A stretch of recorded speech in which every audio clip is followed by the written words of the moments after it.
Ahoj, slíbila jsem, že na YouTube dám video odpověď z webu www.avril.lavie.blog.cz, kde jste se mě ptali na různé otázky, tak tady máte odpověď. První otázka. Chtěla bys mít svou značku kosmetiky? Ano, chtěla bych mít svou značku kosmetiky. Druhá otázka. Býváš v domě nebo v bytě? Kde ti to víc vyhovuje? No, bydlím v bytě, ale nejvíc mi to vyhovuje v domě. Jaká reklama je podle tebe nejtrapnější? Asi na ty vitamíny, jak jsou. Jaké barvy máš oči? Co si myslíš, že o tobě mluví?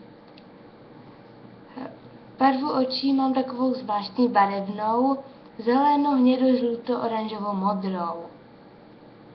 Nevím, co si o mě lidi myslí.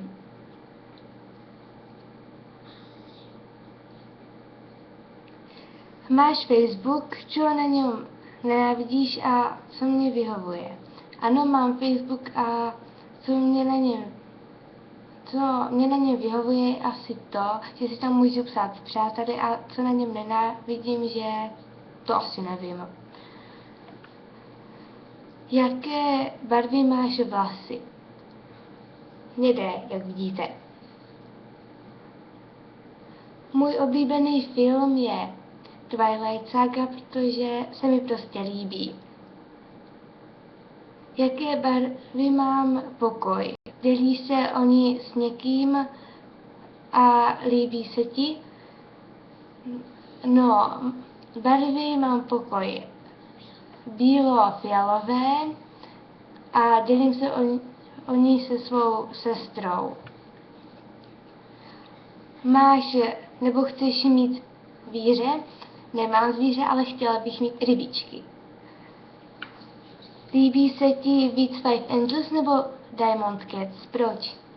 Five Angels, protože si myslím, že Diamond Cats jsou namyšlený.